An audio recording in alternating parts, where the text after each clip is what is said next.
नए साल के जश्न में डूबा है पूरा मुल्क। नई उम्मीद के साथ किया गया 2023 का इस्तकबाल। दिल्ली, मुंबई, गोवा में देर रात तक जश्न का माहौल देखने को मिला। श्रीनगर में भी नए साल का जश्न मनाया गया। तो जम्मू कश्मीर से भी जश्न की खास तस्वीरें सामने आई, जहां पर लोग बड़ी तादाद में सड़कों पर उतरकर जश्न मनाते हुए नजर आए। बता दें कि जम्मू कश्मीर एक सयाहती मकाम है। पूरे मुल्क से लोग पहले से जम्मू कश्मीर में मौजूदगी दर्ज कराने पहुंचे थे और नए साल का जश्न मनाने के लिए यहां पर खास तैयारियां की गई थी।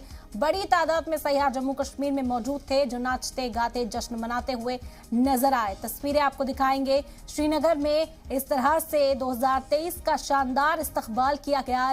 लोग जो है सड़कों पर उतरकर नाच गाकर एक दूसरे को मुबारकबाद देते हुए दिखाई दिए। इसी तरह की तस्वीरें मुख्तलिफ जगहों से सामने आई हैं, क्योंकि जम्मू कश्मीर खुसूसी तौर पर सयाहत के लिए जाना जाता है, इसलिए यहाँ पर खास तैयारियां की गई थी। पहले से ही तमाम जो होटल्स हैं, रेस्टोरेंट्स हैं, उन्हें तैयार कर लिया गया था। इंतजामिया भी खास जोर दे रहा था नए साल के जश्न पर, और कुछ इस तरह से तस्वीरें सामने आई नए साल के जश्न की।